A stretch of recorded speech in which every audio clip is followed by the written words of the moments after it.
না দিলে লাইনটা কেটে দে। হ্যাঁ না না, গোটা জিন্দেগি যে আল্লাহ পাকের দেওয়ার লাইন চালাচ্ছে, ওর একদিনও হুঁশ হয় নাই যে আল্লাহ পাকের দেওয়ার লাইন তো সারা লাইফ চালাচ্ছি, যদি আল্লাহ কেটে দেয় তো কি হবে? ও জাকাতের টাকা আবার চাইলে দেবে না। 27 রমজানে আসবে না, এখন যান, খুব ভিড়, এখন মোর কাজের খুব চাপ। ফেরেশতা বলছে ঠিক আছে, তো চাপ ছাড়িয়ে দেবো, যেদিন তুই চাপে পড়বি এসে বলবি রব্বানা এখন চাপ চলছে, হবে না, যা। কথা বোঝেন না, বোঝেন না বাবাজিরা, সোনারা, লালেরা? এই জন্য জলসা বোঝার চেষ্টা করেন, শুনে বেকার।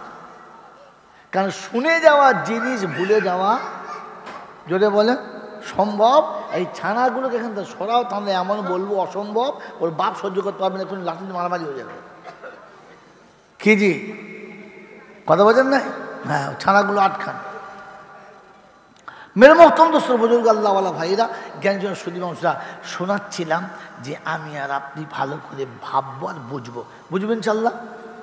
শোনাচ্ছিলাম প্রশংসার একমাত্র মালিককে আল্লাহ, তার কাছেই যেতে হবে, যাব না বলা যাবে না, ইচ্ছায় হোক আর অনিচ্ছায় হোক যেতেই হবে। আমার সময় মতো যাব, এই চান্স কেউ পায় নাই আর আমিও পাবো না। কথা বিশ্বাস? বিশ্বাস? তাহলে এই পৃথিবীতে কেউ ছিল না, এই পৃথিবীতে কেউ থাকবে, যদি বলে এই পৃথিবী একদিন শূন্য ছিল আর একদিন শূন্য হবে। হবে না? হবে না? হবে। এই পৃথিবী খালি ছিল, আবার খালি হবে, আমি আপনি এখানে কেউ থাকবো না। আল্লামা ইকবাল বলেছেন,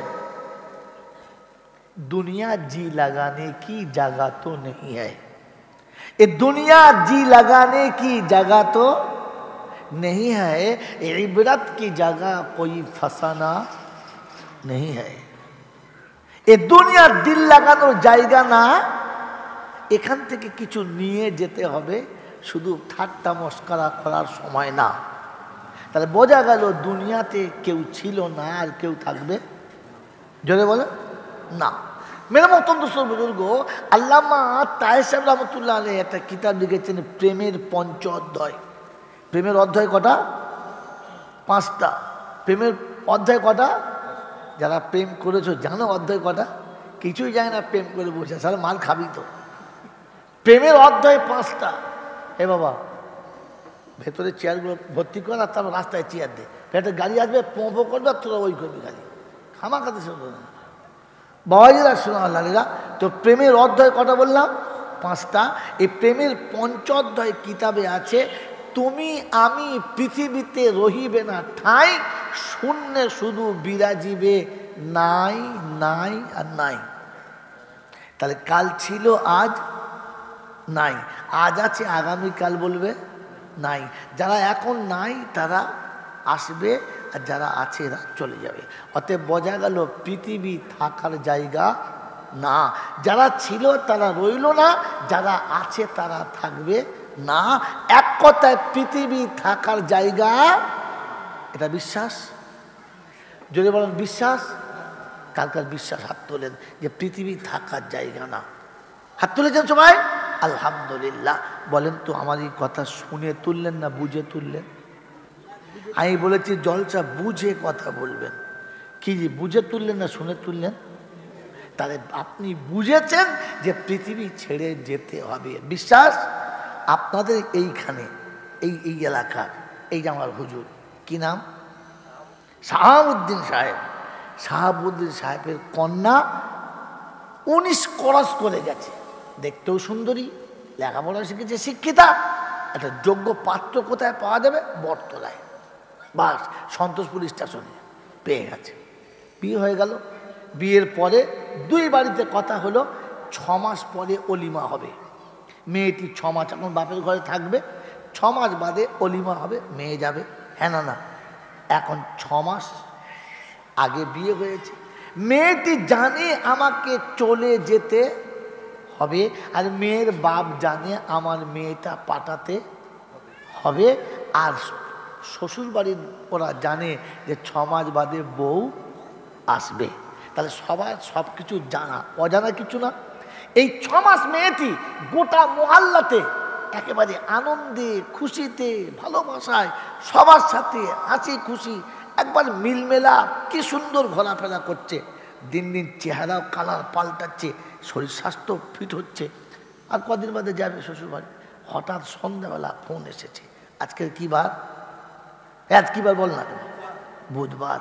ফোন এসেছে, বৌমা ভালো আছো মা? বললে হ্যাঁ মা ভালো আছি।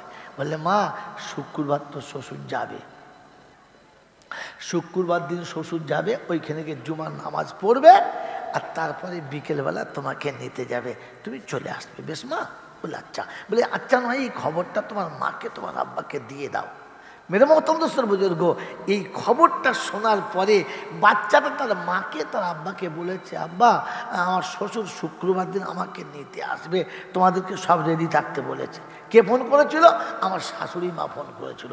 এই খবরটা মার কাছে আর আব্বার কাছে দেওয়ার পরে, ওই খবরটা দেওয়ার পরে থেকে মেয়েটার মুখের চেহারাটা 6 মাস যা ছিল এখন ওই রকম থাকবে না, একটু পাল্টাবে। কেন? কেন? ও তো জানে আমাকে যেতে হবে, পাল্টাবে কেন? এখন বুঝতে পেরেছে 2 দিন বাদে আমাকে চলে যেতে হবে। ভাই কথা আমি আগে বলেছি, কথা বুঝবেন, খালি শুনবেন না। মেরে মতো দোস্তর বুজুর্গ, সকালে ঘুম থেকে উঠে চা খাচ্ছে, কিন্তু বিস্কুট অর্ধেক খেয়ে রেখেছে, বাকিটা আর খাই নাই, চা খাওয়া শেষ। ওর মা বলছে, হ্যাঁ মা বিস্কুটটা খেলি না, ভাঙলি তা? বললে আর খাবো না। তোর বান্ধবী কি বিস্কুট খাই না, কি ব্যাপার কি রে? অর্ধেক খাচ্ছে অর্ধেক খাচ্ছি না। তো মা বলছে কালো শাশুড়ি ফোন করেছিল, সেখান থেকে বেশ মনটা ভালো নয়, মানে খাওয়া পাল্টে গেছে, খাওয়া পাল্টে গেছে। মেরে মৌতম দুঃস্থ বুজুর্গ, রাতে শুতে গেছে, সে হাসি নেই, সে গল্প নেই, সে আনন্দ নেই, সে পড়তে নেই, শুয়ে আছে মরার মতো। মোবাইল চলছে, রিং হচ্ছে, খবর নাই, রিং বেজেই যাচ্ছে, শুয়ে আছে। তোর বান্ধবী তুই শুনতে পাচ্ছ না, রিং হচ্ছে, বুঝতে না, বুঝতে পারি না। দে কি হয়েছে বলতো? কারণ আর একদিন বাদে ওকে চলে, একদিন পরে চলে যেতে হবে। রাতের ঘুম উড়ে গেছে, দিনের খাবার চলে গেছে, চেহারার কালার পাল্টে গেছে, কারণ ওকে চলে যেতে। মেয়েটার বিশ্বাস, আর আমাদেরও চলে যেতে হবে বিশ্বাস। আপনার আমার মুখ দিকে বোঝা হয় যে শালা যাবে,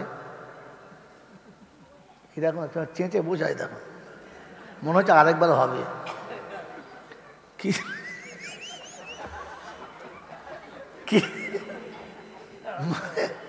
মনে হচ্ছে আরেকবার বিয়ে করতে যাবে, যা বুঝে দেবে,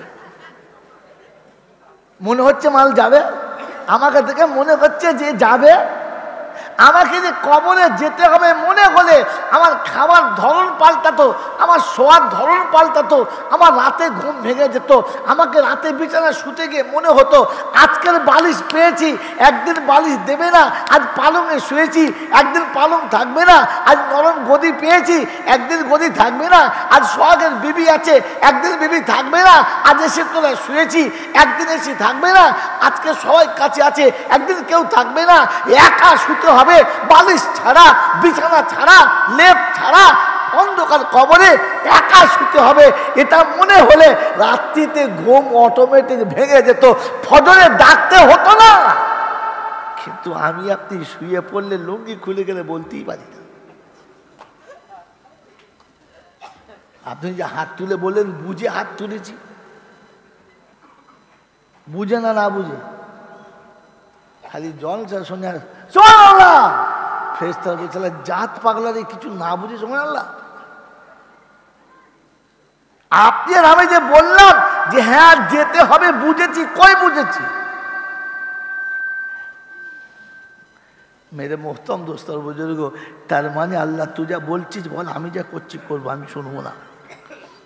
যে মানুষটা তার রবের সামনে এইরকম ভাব দেখায়,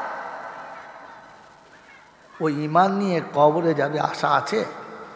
হ্যাঁ, আমার আগের হুজুর বলছিল হজ হবে না। আর ওর ইমান আছে কিনা খবর নাই, না হজ হবে না। খবরটা নিয়ে দেখো না। মেরে মোহতম দোস্তর বুজুর্গ আল্লাহওয়ালা ভাইরা, অতএব খালি সারা জীবন যা শুনে যা করছি ওটা বুঝে দেখি আমার কাজে আসবে কি আসবে না। চাষের জমি, মাঠে 10 কাঠা আছে, কিন্তু জীবনে ট্রাক্টর দেয় নাই, নাঙলও চালায় নাই। এখন মনে মনে করছে চাষের ফসলের মজাই আলাদা। হ্যাঁ না না, 1 কেজি দামি সর্ষে কিনেছে 2200 টাকা দিয়ে, কিনে পাশের বাড়ির পাম্প মেশিন দিয়ে জমিটা ভিজিয়েছে, ভিজিয়ে ছড়িয়ে দিয়েছে। আপনি বলেন যে জমিতে জীবনে নাঙল পড়ে নাই, ওই জমিটা ভিজিয়ে যদি কেউ সর্ষে ছিটিয়ে দেয়, হ্যাঁ গো গাছ হবে? হবে হবে হবে না, 2-4টে হবে। সব মরে গেল, 2-4টে হবে। যে 2-4টে গাছ হবে তো ফসল হবে? ফসল হবে হয়তো 2-4টে গাছ হবে, কিন্তু ফসল হবে যদি বলে। আর যদিও দুটো হয় তো সেটা কুড়োবার মতো হবে না, ফেলে দেবে, বেকার লোক না, যা। হ্যাঁ না না, বিশ্বাস বিশ্বাস যে মানুষটা গোটা জীবনে বিসমিল্লাহ বলে ভাত খেলো না, খেয়ে উঠে আলহামদুলিল্লাহ বললো না, বিবির বাসর ঘরে সালাম দিয়ে ঢুকলো না, জিন্দিগিতে বউকে সালাম দিল না, জিন্দিগিতে যে মানুষটা টুপি মাথায় দিয়ে চলতে শিখলো না, গোটা জিন্দিগি যে মানুষটা আল্লাহর হুকুম নবীর তরিকা মানলো না, মরার পরে মিলাদ যত জোরালো দাও ও শালা কিচ্ছু পাবে না, সোজা জাহান্নামে যাবে। তবে মৌলবীদের লাভ হবে, খাওয়া দাওয়া ভালো হবে, পকেটেও কিছু। কোথায় তুমি? এই জলটা শুনছে? বাবাজিরা, ও তো দামি দামি খাবে আর যাওয়ার সময় পকেটে মাল নিয়ে বাড়ি যাবে, কিন্তু তোমার বাপ সোজা জাহান্নামে টিকিট কেটে বসে থাকবে, কারণ তো আচর জমি। গোটা জিন্দিগিতে জমিতে চাষ দিলে না, শুধু মিলাদের ফুল ছুরি ছুটিয়ে দিয়ে জান্নাত চলে গেলে। এই জন্য জলসা বোঝার চেষ্টা করুন, শুধু শোনান না, বুঝবেন ইনশাআল্লাহ। এই জলসা আমার জীবনে লাভ দেবে কি না, এটা এখান থেকে বুঝে তবে যাবেন। এত কষ্ট করে রাত জেগেছেন, কোনো গাড়ির ড্রাইভার যদি প্যাসেঞ্জারের ইচ্ছাতে গাড়ি চালায়, কি বলেন, গাড়ি বাড়ি পর্যন্ত যাবে মনে হচ্ছে? কোথায়? সোজা কবরস্থান যাবে, পাকিস্তান আর যাবে না। হ্যাঁ না না, ইমাম যদি নামাজ পড়ায় আর মুক্তাদের ইশারায় পড়ায়, নামাজ হবে? হ্যাঁ, মুক্তাদের ইচ্ছায় যদি ইমাম উঠবোস করে, নামাজ হবে? জোরে বলে হবে না। এটা আপনি ভালো জানেন যে কন্ট্রাক্টরের ইচ্ছায় বা প্যাসেঞ্জারের ইচ্ছায় গাড়ি চালালে গাড়ি পাকিস্তান না সোজা কবরস্থান যাবে। মুক্তাদের ইচ্ছায় ইমাম নামাজ পড়ালে নামাজটাই হবে না, নামাজটা নষ্ট হয়ে যাবে। তো সারা জীবন আমি আপনি ধর্মের উপর যে আমল করছি, আমার ইচ্ছায় না ধর্মের ইচ্ছায়? গোটা জীবন আমি যে ধর্মীয় কাজটা করছি, আমার ইচ্ছায় না ধর্মের ইচ্ছায়? সারা জীবন ধর্মকে আমার ইচ্ছায় চালাচ্ছি, আমি তো ধর্মের ইচ্ছার উপরে চলি। মেরে মোহতম দোস্তর বুজুর্গ, এই ধর্ম আপনাকে জান্নাতে নিয়ে যাবে কোন মাতালে বলেছে, কোন পাগলে বলেছে? আপনি কি করে বিশ্বাস করলেন যে এই ধর্ম আপনাকে জান্নাতে নিয়ে যাবে? মেরে মোহতম দোস্তর বুজুর্গ, আমি ধর্মের উপরে চললে আমার গাড়ি জান্নাতে যাবে, আর আমার ধর্ম যদি আমার ইচ্ছায় চলে তাহলে আমাকে জাহান্নাম মেনে নিতে, বলেন, আমাকে জাহান্নাম মেনে নিতে যদি বলে হবে।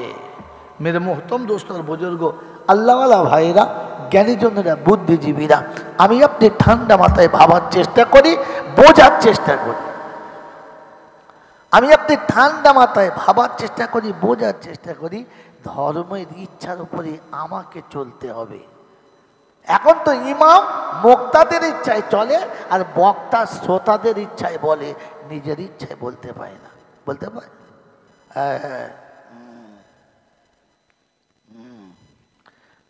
মানে কত জায়গা যে বাধা দেবে তার ঠিক নেই। আমাদের এখানে হুজুর আছে, উল্টো বলবেন না। আমাদের এখানে পার্টির লোক আছে, এটা বলবেন না। আমাদের দেশে ওটা বলবেন না। সে বলবে কোনটা? কথা বলছেন না? এখন সবার মন দেখে বক্তৃতা করলে কি আর বক্তৃতা করা হয়? বুঝতে পারছেন না? তখন ওই দো ভুঁয়ের চাষ কাদা ভুঁয়ে মেরে দেবে। সেজন্য মেরে মোহতম দোস্তর বুজুর্গ, আমরা নিজেদেরকে ধর্মের ইচ্ছায় চালাবো, চেষ্টা করবো আল্লাহ। মেরে মোহতম দোস্তর বুজুর্গ আল্লাহওয়ালা ভাইরা শোনাচ্ছিলাম, তিনি হলেন আল্লাহ। তার কাছেই যেতে হবে, যাব না বলা যাবে না। আমার সময় মতো যাব এই সুযোগ কেউ পায় নাই, আর আমিও পাবো না। তার কাছে যাওয়ার পরে লাঠি বল, পাটি বল, দল বল, বিদ্যে বল, বুদ্ধি বল, অর্থ বল, জনবল, মনোবল, বুকের বল, কোমরের বল, দেশের বল, দশের বল, তোমার বল, আমার বল, তো কবর বলছে গোসল করে একবার শুবি চল, ফের বুঝতে পারবি কার বল। অর্থের গরম, ডিগ্রির গরম, রূপের গরম, যৌবনের গরম, বাপের গরম, বেটার গরম, লাঠির গরম, পাটির গরম, নেতার গরম, নীতির গরম, দিল্লিতে দাদার গরম, কলকাতায় দিদির গরম, বাঁশতলায় গেলে ফুল নরম। ওখানে নরম হলে রেহাই, আর গরম হলে পেটাই, বাঁচাবার কেউ নাই। ক্ষমতার যিনি একাই মালিক তিনি হলেন আল্লাহ। তার দরবারে কানা খোঁড়া, সাদা কালো, দেশি বিদেশি, আমাদের ওদের, এ দলের ও দলের, হাফিজ সাহেব, মৌলী সাহেব, পীর সাহেব, ফকির সাহেব, ডাক্তার মাস্টার, শিক্ষিত মূর্খ, ধনী গরিব, চাষা ভূষক, কানা কুঁজো, অচল সচল, দুর্বল সবল, মরলে সব একদল। মরলে কদল? একদল। হানাফি, সাফি, মালিকি, হাম্বালি, কাদরিয়া, চিস্তিয়া, মোজাদ্দেদিয়া, নকশবন্দিয়া, দেওবন্দ, ফুলপুরা, তবলিগ, হেজবুল্লাহ, আজানগাছি, হাক্কানি, কাদিয়ানি, তালতলা, নারকলডাঙ্গা, পাথর চাপড়ি, পিয়ার ডাঙ্গা, মরে গেলেই কবর ডাঙ্গা। হিন্দু, মুসলমান, জৈন, খ্রিস্টান, বেঈমান, নাফরমান, মরলে সব সমান সমান, তখন একটাই নাম লাশ। ফেরেশতারা বলে যাচ্ছিস বাবা যা, তবে দেখে যাস আগে চলে গেছে আচাঁচা বাঁশ। আমল থাকে তো পাস, আর তা না হলে বুঝে যাস শুলে সর্বনাশ। এই ক্ষমতার যিনি একাই মালিক তিনি কে? আল্লাহ। তিনি হলেন আল্লাহ। মেরে মোহতরম দোস্তর বুজুর্গ, ঠিক তারপরে শতকোটি দৌড় সালাম বর্ষিত হোক আমার আপনার নবী, দোজাহানের বাদশাহ, আমিন আব্দুলাল, তাজদারে মদিনা, সরওয়ারে কায়নাইন, ফখরে দোজাহান, ইমামুল আম্বিয়া, খাতিমুন নবীন, আশিকুল আরিফিন, শফিয়ে মুজনাবিন, আনিসুল গরিবিন, আশিকুল মুরাদিন, রহমতুল লিল আলামিন, জনাবে মুহাম্মদ রাসূলুল্লাহ সাল্লাল্লাহু তাআলা আলাইহি ওয়াসাল্লামের উপরে, সেই সাথে আল্লাহর অফুরন্ত রহমত অযাচিতভাবে বর্ষিত হোক তার সকল নেক বান্দা ও বান্দিদের উপরে। সকলে বলি আল্লাহুম্মা আমিন। মেরে মোহতরম দোস্তর বুজুর্গ, শোনাচ্ছিলাম কোরআন হাদিস যতটুকু শুনবো, শুনে কথাগুলো বুঝবো। বুঝবেন ইনশাআল্লাহ? যদি না বুঝতে পারি তাহলে আমার ধারণা হবে, আমার ইচ্ছা হবে, আমার জানা থাকবে এক, আর ফল হবে যেটা বলে আর এক। তো বলেন যেটা জানা আছে ওই ফলটাই পেতে চাই তো? হ্যাঁ না না বলেন? আল্লাহ পাক রহমানুর রহিম, এটা আমরা সবাই কম বেশি জানি, কি যে তিনি রহমানুর রহিম জানি তো? হ্যাঁ না বলেন? তিনি রহমানুর রহিম, তিনি দয়ার সাগর, তিনি ক্ষমা করে দেবেন। আর আমাদের দেশের মৌল সাহেবরা আমাদেরকে শিখিয়ে দিয়েছে, চিন্তা করিস না, লা তাকনাতু মির রাহমাতিল্লাহ। আল্লাহ বলেছে আমার রহমত থেকে নৈরাশ হবি। জোরে বলে না। কথা সত্য না মিথ্যা? সত্য। কথাটা কোরআনে আছে, আছে হ্যাঁ, কিন্তু দুর্ভাগ্য হচ্ছে এই যে আমি আপনি সত্যতা কখনো যাচাই করলাম না। এই যে লা তাকনাতু মির রাহমাতিল্লাহ, এই শব্দটা শুধু খালি এই বক্তার সভাপতির জন্য না, সবার জন্য। সবার জন্য কোরআন, সবার জন্য, শুধু মৌল সাহেবের জন্য, সবার জন্য। কিন্তু এই আদেশটা সবার জন্য না। আমাদের দেশে ধারণা গোটা জীবন চুরি করব, ধাপ্পাবাজি করব, লোকের বাঁশ দেবো, যেমন করে মেরে মুড়ে খাবো, তারপরে জানি আল্লাহ রহমানুর রহিম, ছেড়ে তওবা করবো।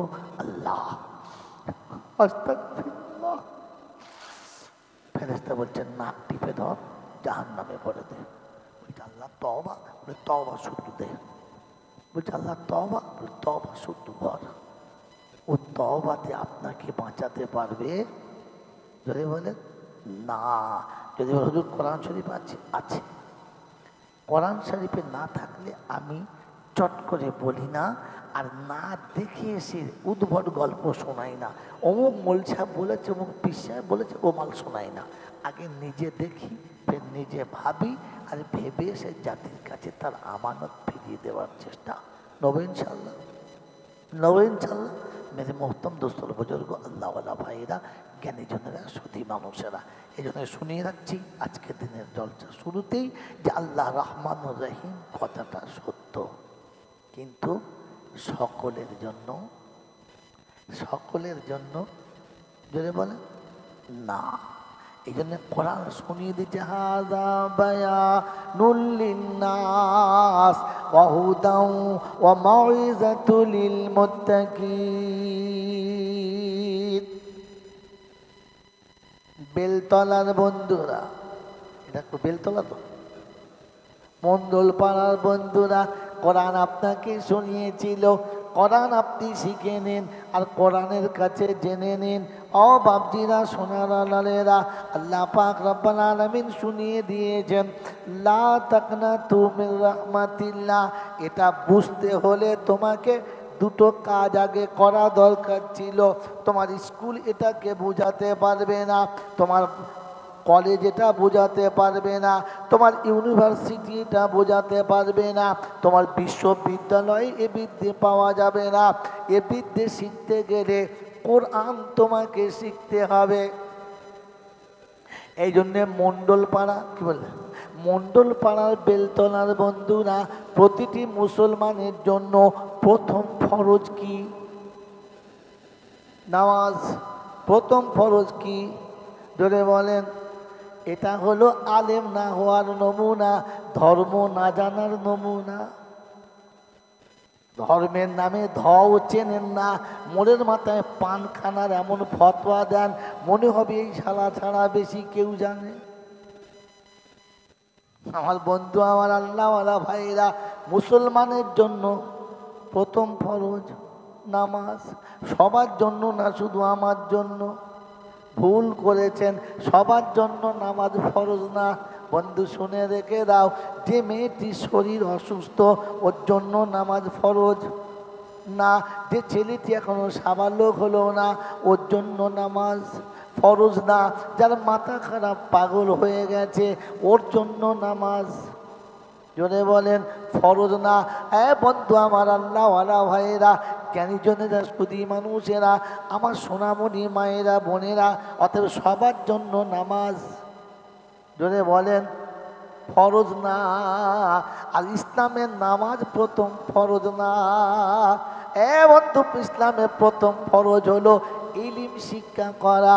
তালাবুল ইলমি ফারিজাতুন আলা কুল্লি মুসলিম। প্রত্যেকটি মুসলমান নারী এবং নরের জন্য ইলম শিক্ষা, জোরে বলেন, ফরজ। ইলম শিক্ষা ফরজ। ইলম যদি তোমার কাছে না থাকে, তোমার নামাজটাই হবে না। কারণ তুমি যে নামাজ ভুল পড়েছ এটাই তুমি বুঝতে পারবে না। ইলম যদি তোমার কাছে না থাকে, তোমার কালেমাটাই ঠিক হবে না, তোমার রমজান আসছে রোজাটাও ঠিক হবে না, তোমার মালের যাকাতটাও ঠিক হবে না, তোমার হজটাও ঠিক হবে না, কোনো আমল ঠিক হবে না যদি ইলম তোমার কাছে না থাকে। মনে থাকবে ইনশাআল্লাহ।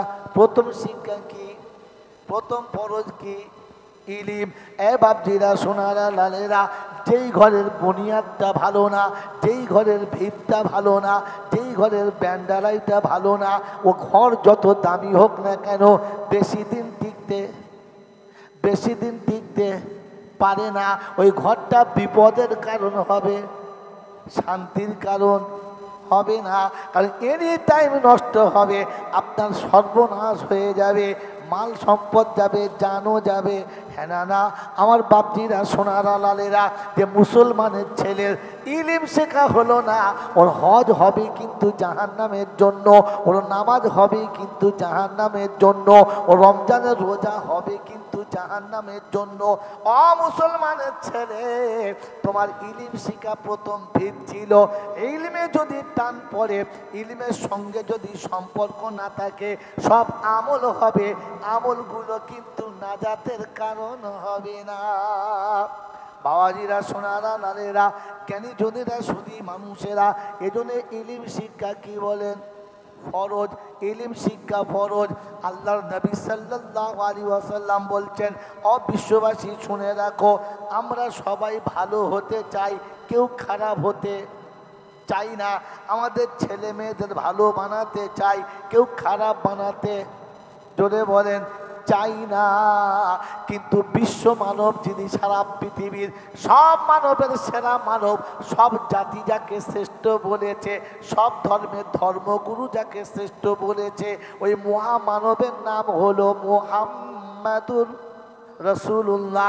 আল্লাহ নবী বললেন, পৃথিবীর জমিনে সব থেকে ভালো হলো তারা কোরআন শেখে যারা, কোরআন শেখায় যারা। আমরা হলাম তারা কোরআন শিখি নাই যারা, ছেলেদের কোরআন শেখানোর চেষ্টা করি নাই যারা। শ্রেষ্ঠ হব কি করে ভাবি আমরা? মনে মনে করেছে আমার ছেলেটা নার্সারিতে পড়ে, ও বাপজিরা মাগরিবের পরে আপনাদের এখানে এসেছি, আসার পরে বন্ধুর কাছে বলেছি নাস্তা করিয়ে দাও, শরীরটা ভালো না, টাইমে কথা বলবো, সময়ে তুলবে। বললে হুজুর কি খাবেন? আল্লাহ শরীরটা ভালো নয়, কিছু খাবার দাও। সুন্দর সুন্দর খাবার দেবে কোথায়? সাদা মুড়ি দিয়েছে, সাইজে দুখানা মূলো। বলে হুজুর কাঁচা মূলো চিবিয়ে খান, গ্যাসের জন্য খুব ভালো। তা দে বাবা, তুই যেন বলছিস খাই। প্রথম দুটো সাদা মুড়ি আর দুটো মূলো চিবিয়ে খেলাম। খানিক বাদে সে নাস্তা তোমাকে কি বলবো, কাজু বাদাম, কিশমিশ, তারপরে পেস্তা বাদাম, তারপরে সে আরও সব কত কি বুঝতে পারি নাই, তারপরে মিষ্টি, কেক, বিস্কুট, গাদা সব খেলাম। তারপরে বুঝলেন পোলাও, খাসির মাংস ঢালাও। বলে হুজুর খুব চালাও, দম ভরে খেলাম। এরপরে জলসাই এলাম, যখন ঢেকুর উঠবে, কিরকম উঠবে? মূলো।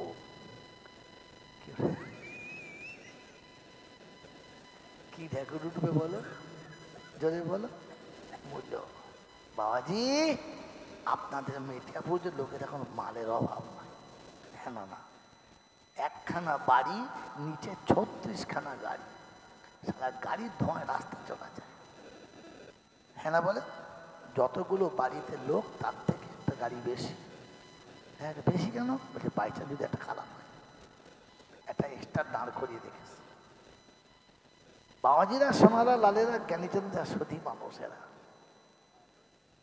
ঠান্ডা মাথায় কথা বোঝেন, খালি শুনবেন না। আমার আল্লাহওয়ালা ভাইয়েরা, জ্ঞানীচন্দ্রা, সতী মানুষেরা, আমার সোনামণি মায়েরা, বোনেরা, ও আল্লাহ পাক আপনাকে আমাকে শেখাচ্ছে। ঠান্ডা মাথায় বসান, কথা বসান, ভাবেন, নেন, চলে যান। কি বলছে, কি বলছে, আর কি বলছে? এরকম করলে কথা মানুষ ওদিকে তাকাচ্ছে। হ্যাঁ কি বলছিলাম বলে? বলেন তো কি বলছিলাম? দেখো ভুলে গেছে, আজ দেখো ভুলে গেছে। তোমার জ্বলনে ওরা ভুলে গেছে। হ্যাঁ বাবাজি, এখন পয়সা করিয়ে দিয়েছে, এই ছোট ছোট বাচ্চাদেরকে সবাই লেখাপড়া শেখাচ্ছে। আগে প্রাইমারি ছিল, হাই স্কুল ছিল, হ্যাঁ না বলেন? এখন তো পাড়ায় পাড়ায় নার্সারি স্কুল হয়েছে, হয় নাই? মিডিয়াম স্কুল হয়েছে, হয় নাই? এখন 1.5 বছর থেকে 2 বছরের বাচ্চা 2.5 বছরে পা দিয়েছে স্কুলে ভর্তি করতে। কোথায় দিয়েছ? নার্সারিতে। ছেলের ভবিষ্যৎ ভালো হবে, লেখাপড়া শিখবে, উন্নত মানের ভালো মানুষ হবে, হ্যাঁ না বলে? এইবারে প্রথম নার্সারি, আপনারা দেখবেন নার্সারি স্কুলের টিচার 90% হচ্ছে মেয়ে ছেলে। কারণ কি জানেন না? বলেন জানেন না? কারণ সন্তান মানুষ হয় মায়ের কাছে, বাপের কাছে নয়। একটা ছেলে যদি রাত্রিবেলা বলে বাবা, বলে কি পায়খানা করবো, একটু চলো, চল। আধ ঘন্টা বাদ বাবা বলছি কি না, আমার পায়খানা লেগেছে, তুই ঘুমোতে দিবি না, চ। গেল। যদি বলে বাবা কিরে, ভয়ে বলে নাই যে পায়খানা লেগেছে। যদি এর পরে বলে যে পায়খানা যাবো, এমন ধমক মেরেছে পায়খানা ভেতরে শুকিয়ে গেছে, আর বেরোয় না। কি জি, হ্যাঁ না বলেন? কিন্তু মায়ের কাছে ছেলে যদি বলে, কারণ নূতন প্যান্ট পরতে পরতে মানুষের এত বিতৃষ্ণ ধরে গেছে, এখন ফাটা প্যান্টের দিকে টান বেশি। হ্যাঁ, আগে প্যান্ট ছিঁড়ে গেলে ফেলে দিত, এখন ফাটা প্যান্ট কিনে পড়ছে বলে এটা মজা বেশি। আগে পায়খানা লাগলে মানুষ মাঠে ঘাটে যেত, এখন মাঠে পায়খানা লাগলে ছুটে ঘর চলে আসে। কি হ্যাঁ না বলে? আগে একটা সময় ছিল, আজ একটা সময় ছিল যে বড় ভাইকে দেখলে ছোট ভাইরা ভয় খেত। এখন যদি ছোট ভাই ঢোকে তো বড় ভাইয়ের পেচ্ছাপ বন্ধ হয়ে যায়। একটা সময় ছিল স্কুলের টিচার দেখলে ছাত্রদের ভয়ে বুকের ধুকধুকুনি এসে যেত, মাস্টার মশাই এসেছে কি হবে। আগে মাস্টার দেখলে ছাত্রদের ভেতর শুকিয়ে যেত, এখন ছেলেরা এক জায়গায় গোল টেবিল করে বসলে মাস্টারের ভেতর শুকিয়ে যায়, ক্লাসে ঢুকবো না, এখান থেকেই পালাও। সময় পুরো উল্টো হয়ে গেছে। এ বাবা মোবাইল ঠিক কর, এই মোবাইলটা ঠিক কর।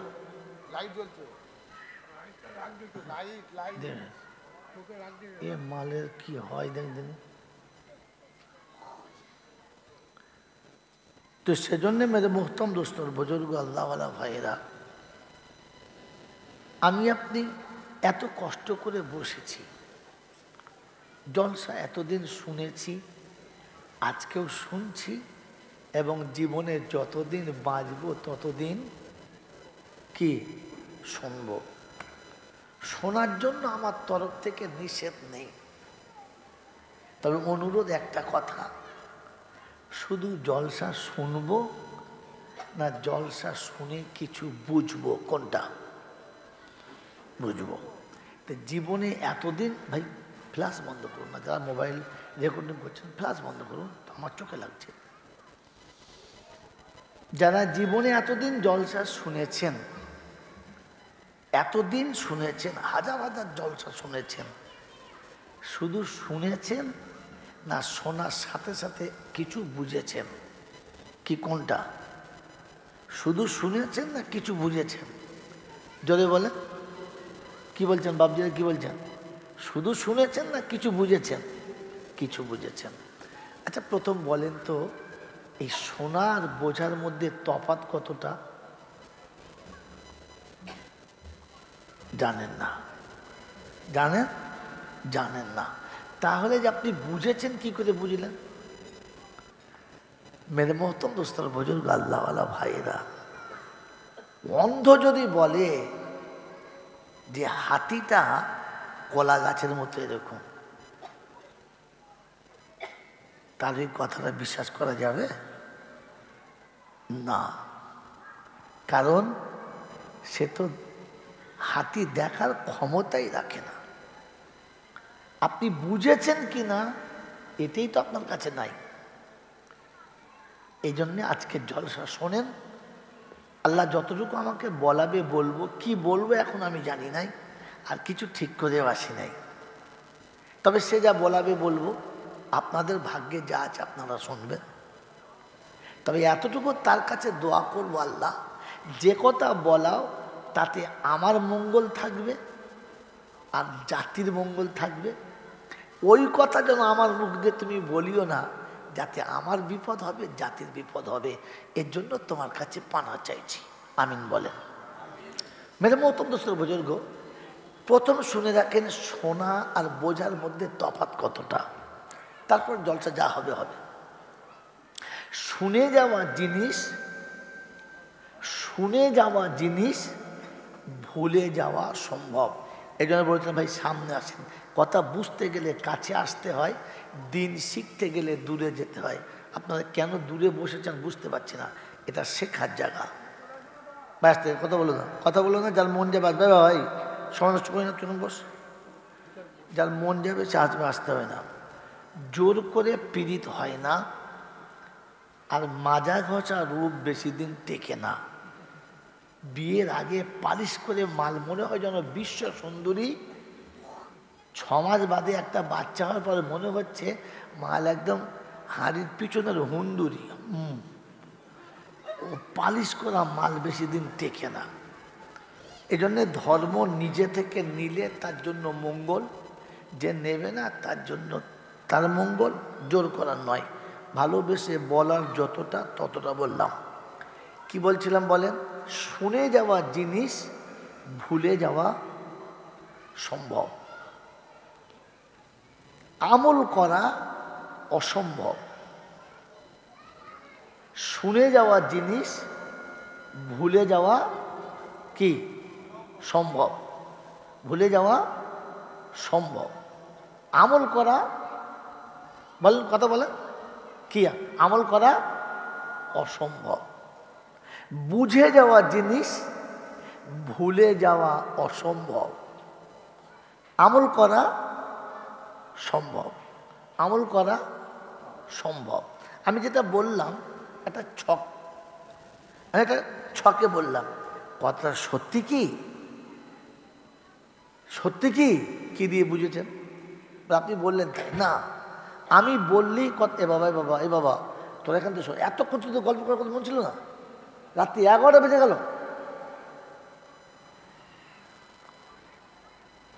মেরে মহতম দুসর বুজুর্গ, আমি যে কথাটা ছকে বললাম এর বাস্তব কি? ইসলাম অবাস্তবের নাম না বাস্তবের নাম? বাস্তবের নাম। অবাস্তব জিনিসটা ইসলাম না, আর বাস্তবটা ইসলামের বাইরে না, এটা মাথায় রাখবে সবসময়। উদ্ভট অবাস্তবকে যদি বললে একটু রাখুন, দলিল দেখান, কেন অবাস্তব ইসলাম না, অবাস্তব ইসলাম না। তাহলে এর বাস্তবতা কি? যে বুঝলে, বুঝলে কি বললাম, বুঝলে ভুলে যাওয়া সম্ভব। খেয়ে নিয়েছে। বুঝলে ভুলে যাওয়া অসম্ভব, আমল করা সম্ভব। শুনে যাওয়া জিনিস ভুলে যাওয়া সম্ভব, আমল করা অসম্ভব। লিখবেন, নোট করবেন, তবে মনে থাকবে। মেরে মহতম দোস্তর বুজুর্গ আল্লাহ ভাইরা, বাস্তবতা কথায় আজকের ওলামারা যে সমস্ত কথাগুলো জলসা, মিলাদ, ওয়াজ, নসিহত, দাওয়াত, তাবলীগে যে কথাগুলো বলছে, এই কথাগুলোই নবী তার সাহাবাদের কাছে বলতেন না অন্য কথা? এই কথা নবী আল্লাহর কাছ থেকে নিয়ে উম্মতের কাছে বলতেন, আর ওলামারা কোরআন হাদিস থেকে নিয়ে জাতির কাছে বলে। ব্যাপারটা একটাই, কথা বলছেন ম্যাডাম? কিন্তু নবীর মুখের কথা সাহাবারা বুঝতেন, নবীর মুখের কথা সাহাবারা বুঝেছেন। তাই যৌবনকালে বাসর ঘরে বউ রেখে যুদ্ধে যাওয়া সম্ভব হয়েছে। বাসর রাতে বিবি রেখে ফজরের নামাজ মসজিদে পড়েছেন, আর বাড়ি এসে দেখে বিবি বসে বসে কোরআন শরীফ পড়ছে। কবে? বাসর রাতে। আমাদের তো বিয়ে হলে 6 মাস গোসল করতে হয় না, আর পশ্চিম দিকে মুখও করে না, কারণ পুরো তো মাল একদম খেয়ে মেখে সব ল্যাপড়া লেপড়ি হয়ে যায়। কথা বোঝেন না, বোঝেন নাই? কারণ নবীর কথা সাহাবী বুঝেছেন, তাই বাসর রাতের বিবি রেখে যুদ্ধে যাওয়া সম্ভব হয়েছে। আর আমরা কোরআন হাদিস বুঝি নাই, তাই 80 বছর বয়সে বউ জড়িয়ে পড়ে আছি, ফজরের নামাজ পড়া সম্ভব? কথা বোঝেন নাই? আমি যে ফজরের নামাজ পড়তে পারি নাই তার নমুনা আমি বুঝি নাই, আর ওরা বুঝেছে বলে যুদ্ধে যাওয়া সম্ভব, অসুবিধা জোরে বলে হয় নাই। এটা অনেক ডিপে চলে গেল বুড়োদের কথা, একটু উপরে ভেসে আসুন। একজন প্রেমিক তার প্রেমিকার প্রেম বুঝেছে, তাই নিজের হাত কেটে প্রেমিকার নাম লিখেছে, বুকের কাপড় সরিয়ে প্রেমিকার নাম লিখেছে। লেখে নাই? লিখেছে। কিন্তু একজন বাচ্চা তার মায়ের প্রেম বোঝে নাই, তাই জীবনে কোনো ছেলে তার মায়ের নামটা সিনার উপরে লেখে নাই। লিখেছে? লিখেছে? লিখেছে। কারণ মায়ের প্রেম বাচ্চার বুঝে আসে নাই যে পৃথিবীতে আমাকে আনার জন্য মাকে কয়েক বালতি রক্ত দিতে হয়েছে, কয়েক মাস না খেয়ে কাটাতে হয়েছে, আর কয়েক মাস চোখের পানি ফেলতে হয়েছে। নিজে না খেয়ে আমাকে খাইয়েছে, নিজে না সেজে আমাকে সাজিয়েছে। আমার সুখের জন্য বিগত জীবনের সব ভুলে গেছে, যৌবন কালটা জলাঞ্জলিত দিয়েছে আমার সুখের কথা ভেবে। ওই মায়ের প্রেম বাচ্চা বোঝে নাই, তাই মা ফেলে পালিয়েছে আর প্রেমিকা নিয়ে রাত কাটিয়েছে। কথা বোঝেন নাই? প্রেমিকের ভালোবাসা বুঝেছে, তাই টেনে ছাড়ানো যাচ্ছে না, আর মায়ের ভালোবাসা বোঝে নাই বলে অটোমেটিক চলে যাচ্ছে ধরে রাখা। অতএব বুঝে গেলে ভুলে যাওয়া, বলো চিন্তা করছে সম্ভব বলবো অসম্ভব বলবো? বাপ মনে হচ্ছে যতটা সহজ অতটা সহজ নয় রে, মনে হচ্ছে যতটা সহজ অতটা সহজ নয়। বুঝে যাওয়া জিনিস ভুলে যাওয়া কি অসম্ভব, আর শুনে যাওয়া জিনিসটা ভুলে যাওয়া সম্ভব। প্রতিদিন শুনছি, সারা জীবন শুনছি, প্রত্যেকটি মানুষের কাছে শোনানো হচ্ছে যে ভাই প্রতিটি সন্তানের জান্নাত তার পিতামাতার পায়ের তলাতে। কার পায়ের তলাতে? এটা প্রতিদিন শুনছি, এতদিন শুনেছি। আলেম বলেছে, হাফেজ বলেছে, ইমাম বলেছে, বক্তা বলেছে, পীর বলেছে, ফকির বলেছে, সারা জীবন আউলিয়া আল্লাহরা বলেছে, কোরআন এটাই বলেছে, হাদিস এটাই বলেছে, রাসূল এইটাই বলেছে। এত কথা শুনেছি, আর তবু মায়ের পাত তলায় থেকে সরে বইয়ের পাত তলায় পড়ে আছি। বলেন কি জি? আমি জানি জান্নাত কার পাত তলায়, বাপ মা পড়ে আছি কার পাত তলায়। ছি ছি ছি ছি ছি। কারণ